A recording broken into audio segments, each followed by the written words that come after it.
E aí, tudo bem com vocês? Bom, eu sou a professora Ana Carol. E eu sou a professora Janaína. E hoje nós estamos aqui para mais uma aula de língua estrangeira. Estão prontos? Muito bem! E hoje nós vamos falar um pouquinho sobre aprendizagem criativa de uma língua estrangeira. Vamos lá? Muito bem, então vamos começar? Para a gente falar um pouquinho sobre língua estrangeira, a gente vai falar um pouquinho sobre o que é língua estrangeira. Você já deve ter ouvido falar bastante sobre isso, né? E remete um pouquinho a aprender um novo idioma, né? Mas por que será que a gente usa o termo língua estrangeira? Será que você já parou para pensar um pouquinho sobre isso? Olha lá, eu trouxe um textinho, acompanha comigo. O termo estrangeiro provém da palavra francesa étranger, cuja origem deriva do latim estranhos, que significa o que é de fora, desconhecido, não familiar. Uma língua estrangeira é uma língua diferente da língua materna de uma pessoa e pode ser aprendida de diferentes modos, pela via escolar, cursos ou estágios, e por meio de manuais, métodos multimídia ou por imersão linguística, entre outros. Então, o que isso quer dizer? Na verdade, a gente está falando sobre uma língua que seja diferente daquela que a gente aprendeu quando é pequeno, né? Que é a língua materna, que se remete à língua que nós falamos no nosso dia a dia. Aqui no nosso caso, o português. Mas e por que a gente fala que é estrangeira? É justamente o que é diferente, né? Que é estranho. Apesar da gente não utilizar muito mais esse conceito de língua estrangeira, mas nós não vamos falar sobre isso hoje, ainda assim as pessoas se remetem à língua estrangeira como um novo idioma. E olha só que interessante. Algumas pessoas aprendem mais de uma língua devido à convivência em família ou em uma determinada comunidade e até mesmo pela aprendizagem formal. Existem muitas pessoas que falam mais de uma língua, né? Mais da sua língua materna, podem falar outras diversas línguas. Existem pessoas que aprendem a falar e não precisam ir numa escola, né? Num método formal. Mas elas aprendem às vezes em casa, tem uma descendência, né, de alguém que veio de outro país e acabam se acostumando a falar aquela língua em família ou de outras maneiras. Mas também existem pessoas que gostam, né, os grandes estudiosos, que gostam de estudar outro idioma e acabam se aperfeiçoando nisso. Mas você sabe qual é a importância da gente aprender uma nova língua na escola? Por que será que a gente tem lá uma aula sobre língua estrangeira? Nesse caso, uma aula de inglês. Você já parou para pensar um pouquinho nisso? Vamos ver. Conhecer uma língua estrangeira é fundamental para se comunicar com outros povos e culturas. Auxilia no reconhecimento de semelhanças e no respeito às diferenças existentes no seu cotidiano e em outros locais. Muito bem, apesar da gente entender que às vezes a gente fala, né, para poder viajar, para poder quando eu precisar de um emprego, mas a gente também tem que pensar que a língua estrangeira, ou a gente aprender outras línguas, possibilita também o conhecimento sobre novas culturas. E isso é importante para que a gente aprenda a entender um pouquinho mais sobre a nossa cultura e a respeitar as demais que podem ser um pouco diferentes das nossas. E para a gente entender um pouquinho mais sobre isso e falar um pouquinho sobre as curiosidades de outras línguas, eu trouxe um vídeo aqui que se chama Hardest Languages in the World. Vamos assistir comigo?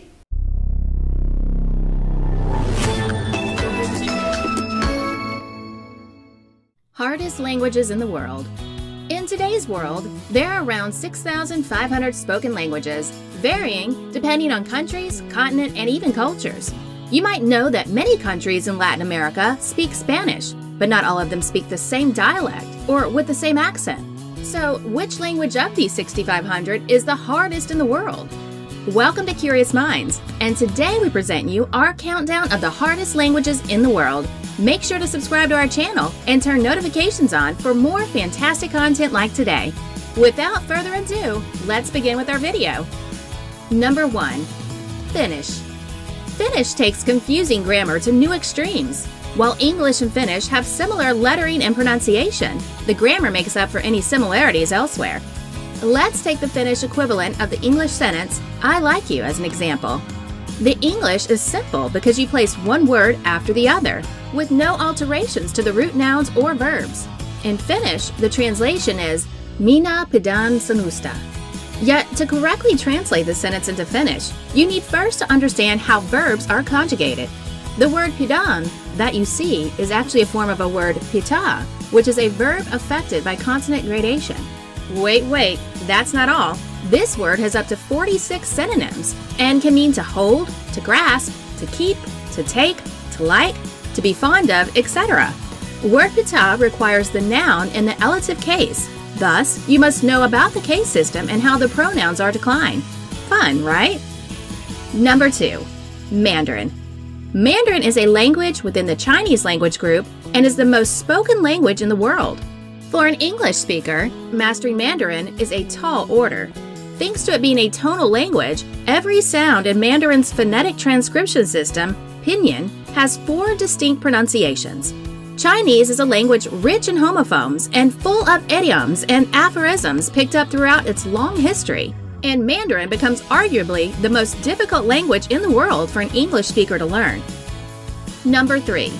Icelandic. Icelandic is not the most difficult language on this list, though the fact that it is spoken by less than 400,000 people on one island has undoubtedly left it with its oddities. The language is mostly unchanged since Iceland was settled in the 9th and 10th centuries.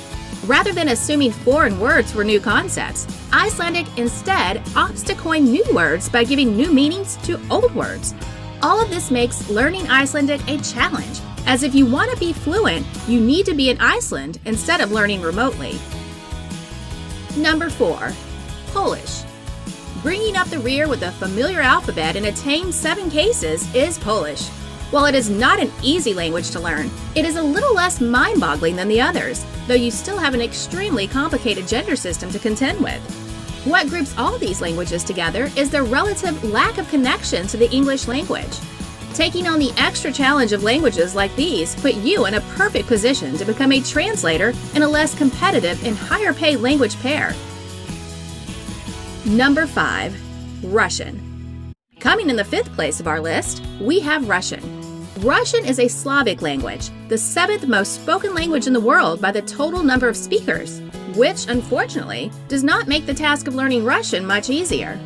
It is widely believed that Russian is one of the most challenging languages to learn. This is mostly true if you do not know other Slavic languages like Czech or Slovak.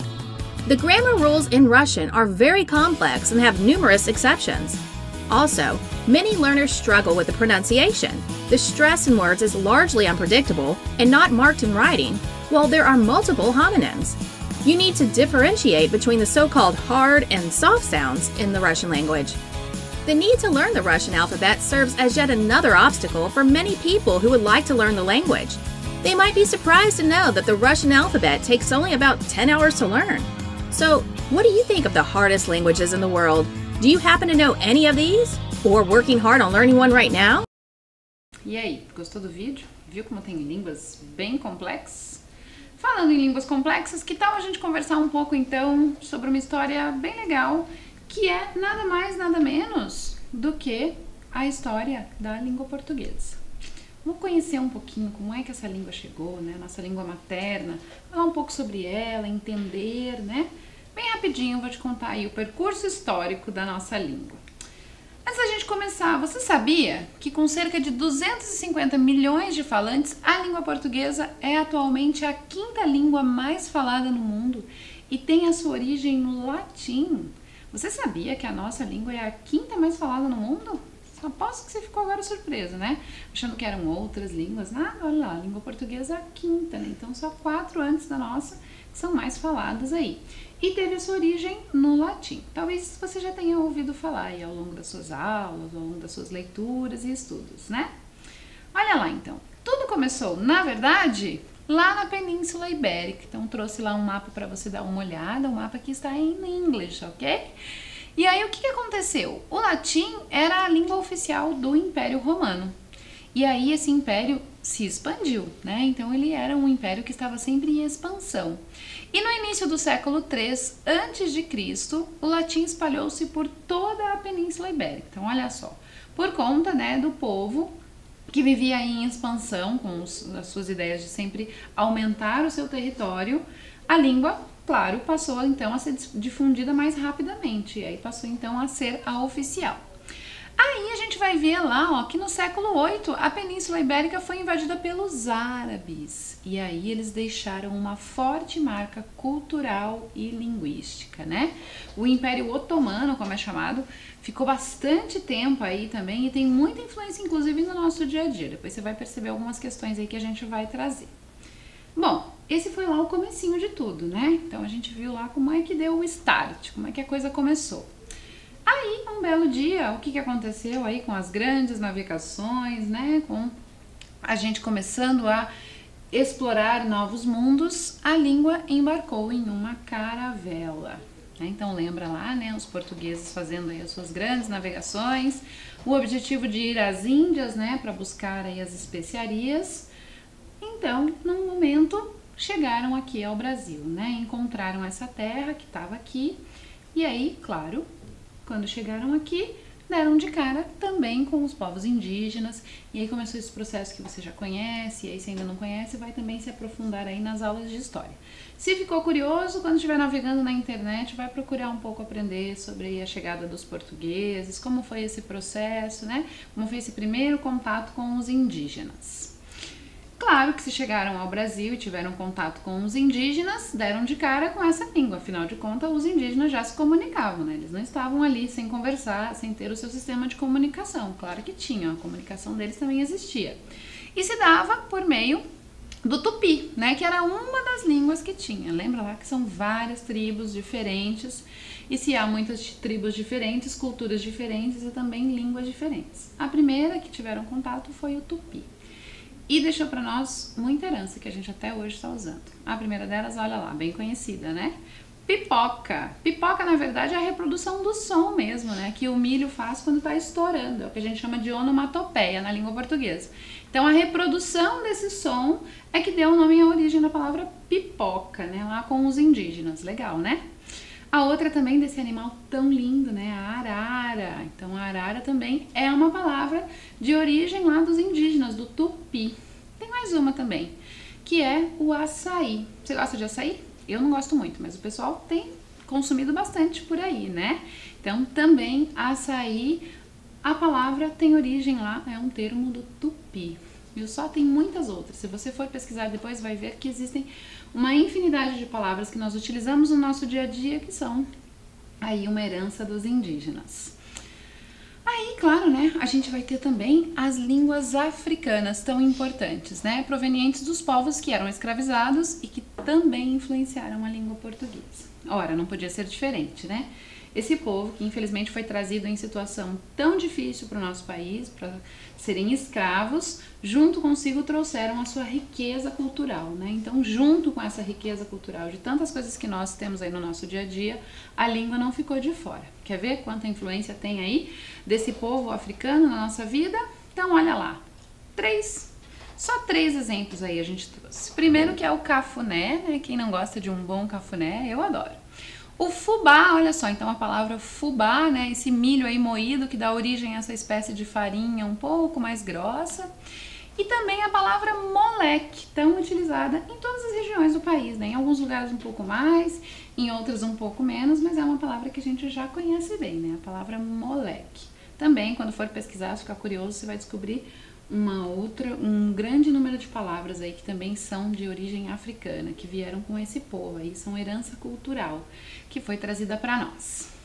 Aí, olha lá, no século XVIII, a língua portuguesa foi declarada a língua oficial do nosso país. Então, houve um momento em que formalizou-se, né, a língua portuguesa como uma língua oficial do nosso país. Então, por isso, a nossa língua oficial é a língua portuguesa desde lá do século XVIII. Mas e no mundo? Você sabe quantos países no mundo consideram o português como sua língua oficial? Bom, a gente ouviu que é a quinta língua mais falada, a gente viu ali. Tá, mas se é a quinta mais falada, a gente pressupõe que existem muitos países que têm a língua portuguesa como a língua oficial. Vamos ver alguns deles, vamos conhecer? Oficialmente, o português é a língua oficial em 9 países. Então, veja só, um número bastante expressivo de países que têm a língua portuguesa como língua oficial.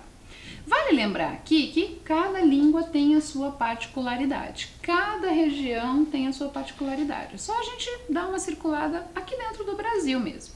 Se formos ali logo ao lado para Santa Catarina, a gente já vai perceber aí uma variação linguística, uma forma diferente de falar, com sotaque, com expressões diferentes.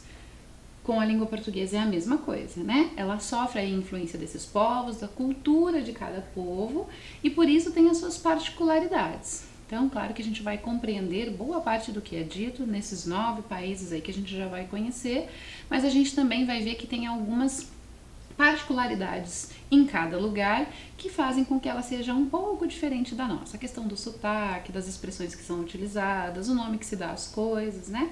Por quê? Porque essa influência é cultural. Então, cada povo em cada país, com a sua cultura diversa, aí, traz essas influências também para a língua.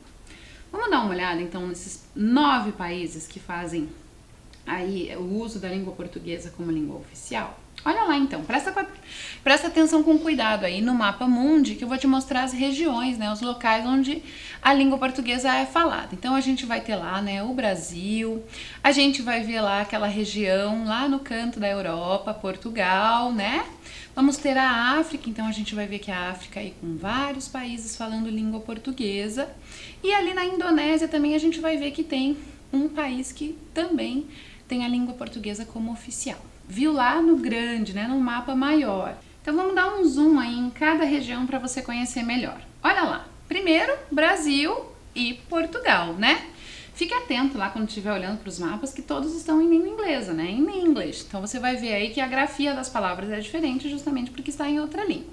Então a gente tem lá o Brasil, então ali no canto, e também temos Portugal ali no cantinho, né? Perceba que ele não é um país de uma extensão territorial muito grande se comparado ao Brasil, que é de dimensões bem grandes, né? Vamos para o próximo? Então olha lá o que a gente vai ter no próximo. Timor-Leste. Então, Timor-Leste também, nessa região que fica na Indonésia, olha lá, uma pequena porção de terra, quando a gente compara com a extensão territorial do Brasil, a gente percebe, né, como esses países são um pouco menores. E aí fica ali naquele cantinho da Indonésia, o Timor-Leste também falando o português, né? Olha lá o próximo grupo de países que fica na África, né, no continente africano. Vale sempre lembrar, não esquece, que a África não é um país, né? A África é um continente, ela é um grupo de países, uma reunião de vários países. Olha lá então, o primeiro, Angola. Olha lá, Angola, um pouquinho maior dentro do continente africano. A gente vai ter Moçambique, que fica ali do outro lado. Cabo Verde, lá no cantinho, ó, também uma ilha separada, estão vendo lá do continente. A gente vai ter Guiné-Bissau, que é próximo ao Cabo Verde, mas aí já está em continente.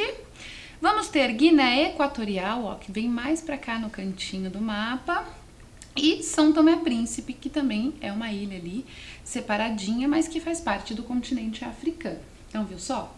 Vários países, culturas muito diversas, que tem a língua portuguesa, ou seja, a nossa língua como ponto comum, né? Apesar das grandes diferenças culturais que a gente percebe em cada lugar desse. Agora eu vou chamar a professora Janaína, que ela vai contar um pouquinho agora sobre as nossas coisas aqui, do nosso território, que estão pertinho de nós. Muito bem, então assim como vocês viram com a professora Ana Carolina, né, a língua portuguesa ela é influenciada por diferentes idiomas, né, desde do Guarani aos diferentes dialetos africanos. E isso é muito interessante que aqui em Curitiba isso também aconteceu, né? E sofreu a influência aí dos imigrantes. Agora vamos ver quais são esses povos aí, os imigrantes que vieram para Curitiba. Vamos lá? Olha lá. Os alemães que chegaram em 1872, segundo os registros históricos.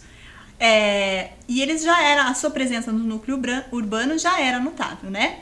Então eles iniciaram o processo de industrialização, incrementaram o comércio e introduziram modificações na arquitetura e disseminaram alguns hábitos alimentares, que eu tenho certeza que você já deve ter experimentado aqui na culinária da cidade, né, culinária local, algum alimento que tenha ali a sua origem, ou que remeta a alguma origem alemã, né? E agora nós vamos ver um vídeo que vai falar um pouquinho também da curiosidade do ensino dessa língua alemã, através de um relato de uma professora que também sabe falar a língua alemã. Perceba que curioso como que ela conta essa história. Vamos assistir?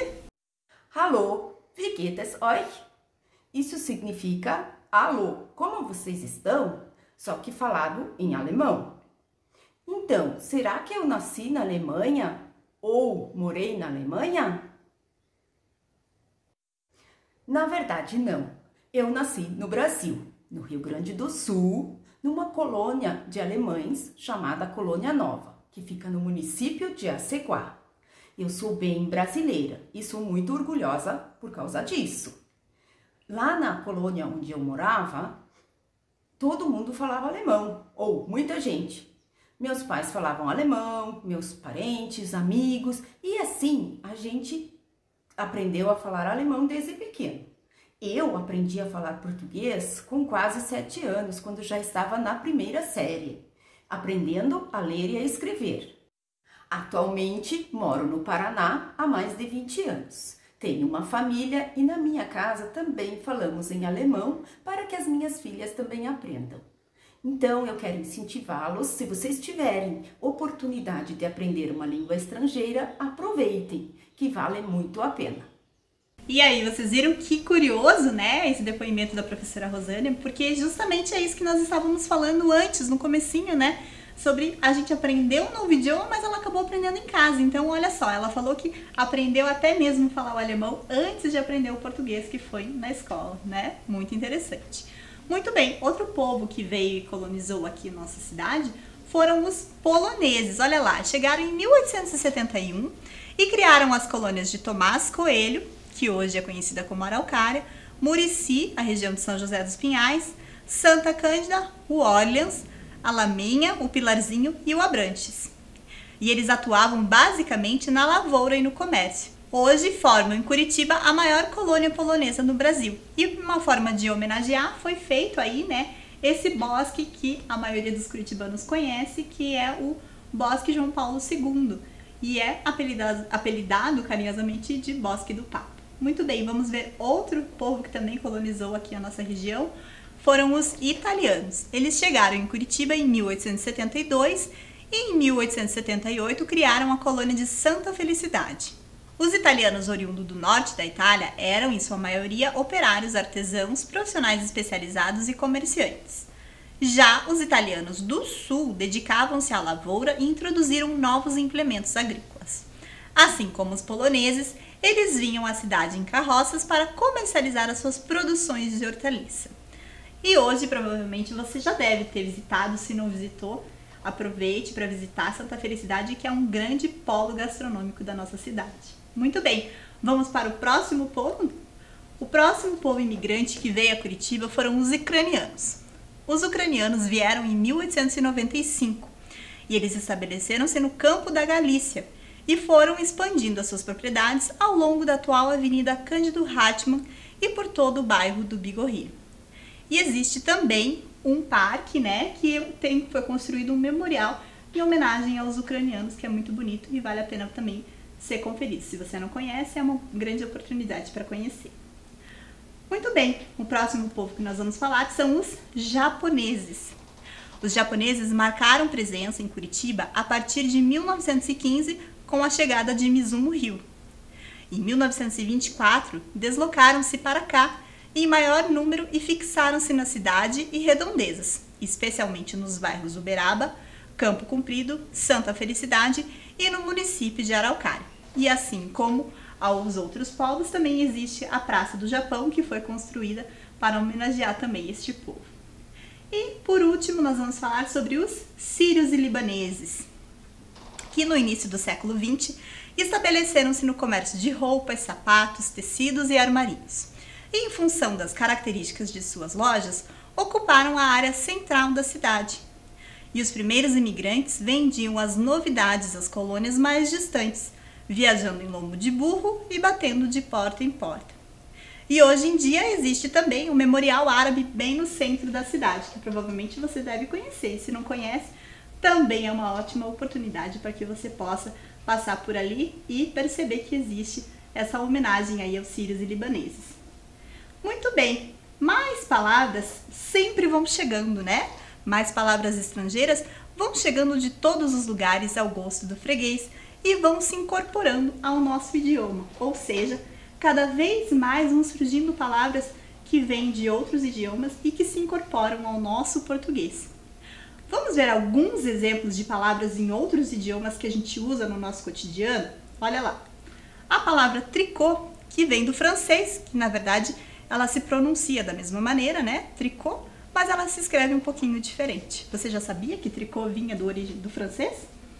Assim como a palavra balé, que também vem do francês e tem ali a sua grafia diferente, né? Que se escreve balé.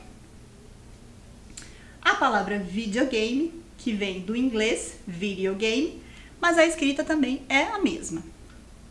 Futebol, que vem do inglês football.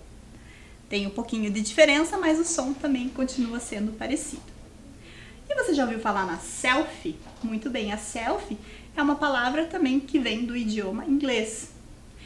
A palavra cavalheiro, você já ouviu falar? Cavalheiro, claro que existem significados diferentes, né? Tem o cavalheiro, que é aquele que monta no cavalo, mas tem o cavalheiro, que é aquele que se porta a sua dama com educação, e vem do espanhol caballeiro. Sabiam disso?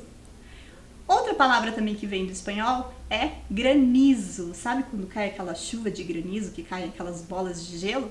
Então, essa palavra também vem do espanhol, que se refere a grão, ou grano, né, no espanhol.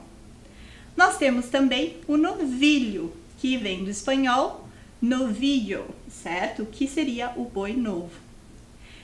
E olha que interessante, algodão é uma palavra que também vem de outro idioma, vem do árabe, né? Que é al-kutum, que se remete a isso. Então nós podemos ver que as palavras sempre têm alguma similaridade, seja no som ou seja na sua escrita. E você sabia que há palavras que vêm de outros idiomas e mantêm a sua escrita original, podendo variar somente a pronúncia? Por exemplo, fast food, que vem do inglês, marketing, que também vem do inglês, e réveillon, que vem do francês. E outras palavras sofrem alterações de acordo com a pronúncia e a ortografia da língua portuguesa. Por exemplo, abajur, que vem do francês abat-jour.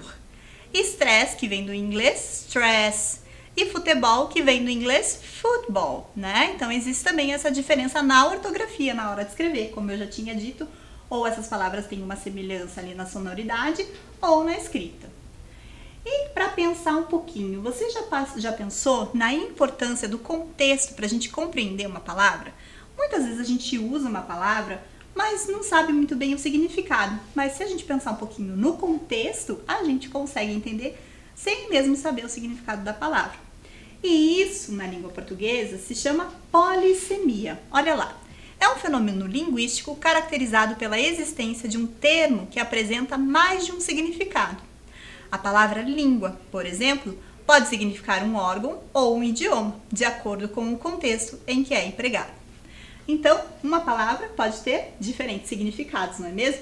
Olha lá, vamos ver outro exemplo? A palavra ponto, ela tem diferentes significados de acordo com o contexto em que ela está.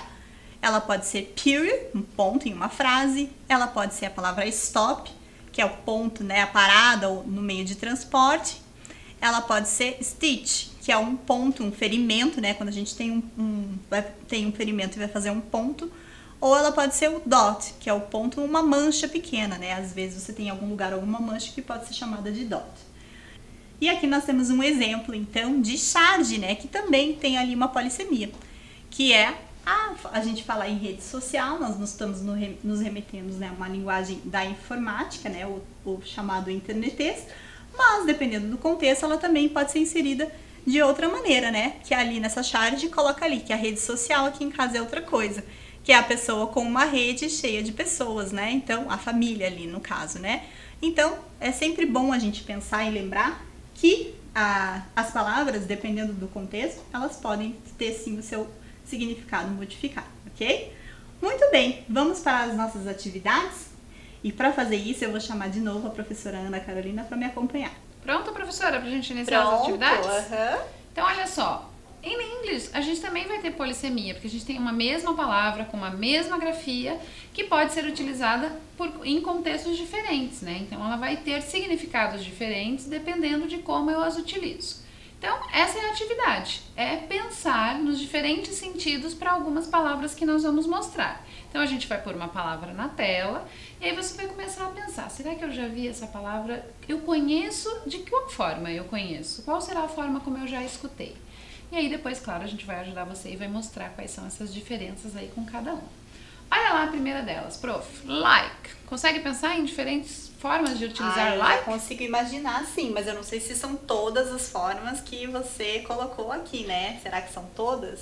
E Então você aí na sua casa, será que consegue pensar? A gente vai dar um tempinho aí pra você pensar um pouquinho e já a gente volta pra discutir.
Muito bem, e aí, conseguiu pensar em vários sentidos? Olha lá, vamos ver o primeiro então, professora? Vamos lá? Olha lá o primeiro exemplo, prof.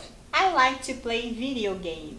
Vem no sentido de gostar de alguma coisa, né? Ali, no caso, o menino tá gostando de jogar o videogame. Mas existem outros significados também, dependendo do contexto. Nesse caso aí, o like tá como verbo, né? Então, é o verbo gostar. E aí, eu gosto de jogar videogame. I don't like, teacher. I You don't like? like to, no. E o próximo lá, my sister is like my mother. Olha só a diferença. Como é que tá aí agora, prof? Consegue perceber a diferença? Eu consigo sim. Eu acho que aqui a gente tá falando, se remetendo um pouquinho a quando a gente parece com alguma coisa, né? Isso aí, é a ideia de que eu me comparo, né? Então, essa coisa de que eu sou como a minha irmã, eu sou como a minha mãe. No jeito, na forma como eu me comporto, como eu falo, né? Então, isso acontece bastante quando a gente faz esse tipo de comparação, né? Eu vou a algum lugar e costumo dizer, esse hambúrguer é como aquele de outro lugar, de outro estabelecimento, né? Então, a gente estabelece essa comparação, a ideia é essa, né? Usando o like aí também para fazer essa espécie de comparação. Vamos para a próxima palavra, Pro? Vamos sim, a próxima palavra então, close. Pensa aí um pouquinho e aí daqui a pouco a gente volta para ver se você conseguiu aí dar significados diferentes a essa palavra.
Muito bem, então vamos ver agora os significados diferentes. Será que você conseguiu pensar em algum aí em casa? Vamos lá, o primeiro, que talvez que você pensou aí, olha lá o exemplo que a gente trouxe. Could you close the door, please? Que é a ideia de fechar, né? De novo como close, verbo. fechando, Isso aí, para fechar. Então você pede aí para fechar a porta ou fechar alguma outra coisa. Vamos pro próximo exemplo? Vamos sim, olha lá.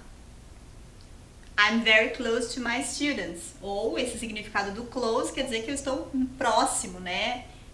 É diferente do fechar a porta. Isso aí, a gente costuma dizer close friends, né? Que são aqueles amigos que são próximos, né? Que eu costumo ter mais convivência.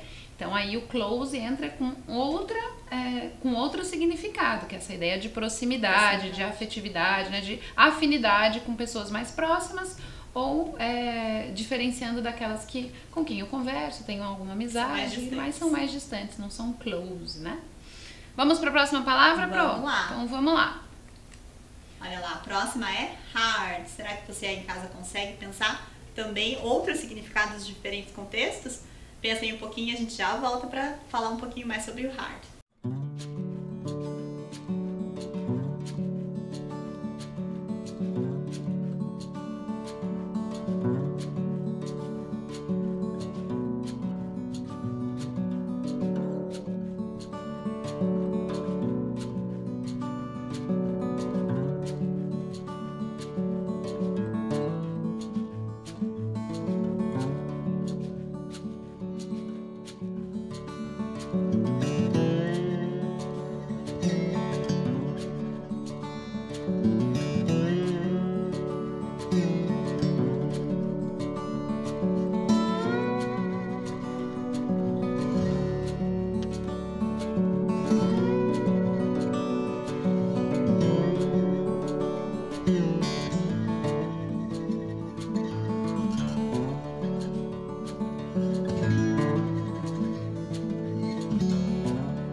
Vamos lá, prof? Conseguiu também? E você aí em casa conseguiu pensar em algum significado? Olha lá, vamos ver. Já sabia agora dessas palavras que tinham significados diferentes, né? Vá pensando sobre isso também. Então, olha lá o primeiro exemplo.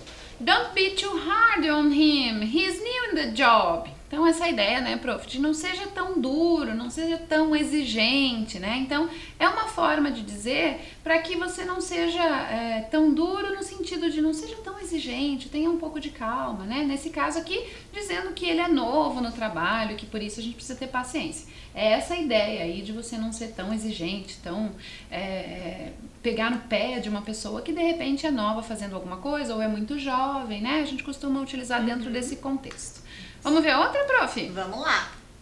Olha lá, this can is hard. Isso quer dizer o quê? Que aquela bala ela é dura, né? Existem balas como a jujuba lá, que são mais duras, né? Então é diferente da gente falar ali do hard, da pessoa ser hard com a outra, né? Tá trabalhando um pouquinho mais com a questão emocional. E aqui a gente tá trabalhando realmente com o significado direto da palavra hard, que é ser dura mesmo, né? Isso aí, tem essas essas diferenças. Né? Superfícies mais duras, a pedra, por exemplo, hard, né? Dura. Então essa ideia aí, né, de um adjetivo que expressa mesmo essa questão do duro. Mais uma, prof? Mais uma, vamos lá? Então a próxima, match. Match. Será que você consegue pensar em outro significado ou em vários significados diferentes? Vamos dar mais um tempinho e já a gente volta para discutir.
Então vamos lá, prof. Match, Vamos. nesse caso aí, a gente vai ter 3 possibilidades, Nossa. né? Então a gente aumentou um pouquinho. A primeira tá lá, ó.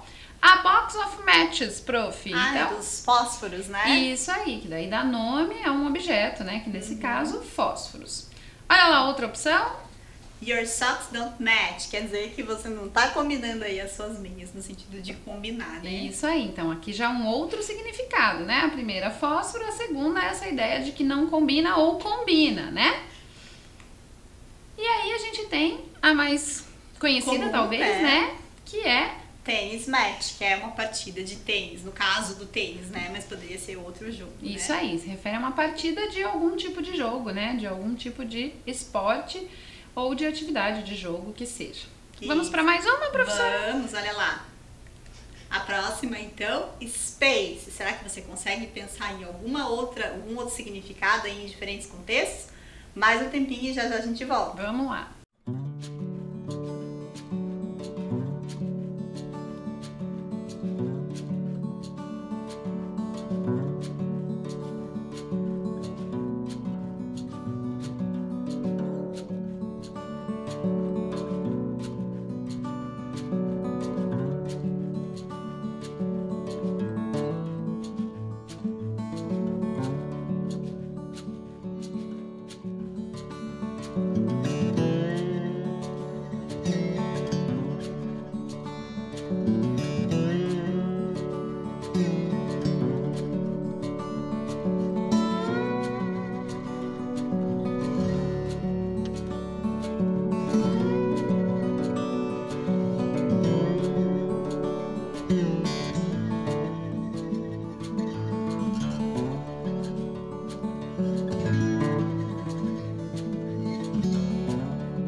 Então vamos lá, prof. A próxima, space. E aí, conseguiu pensar? Space tem muita similaridade com a palavra em português, né? Espaço, tem aí, guarda sua similaridade até na forma como a gente escreve, né? E também como a gente pronuncia. Vamos ver o primeiro exemplo, Pro? Vamos Diga lá, lá. então.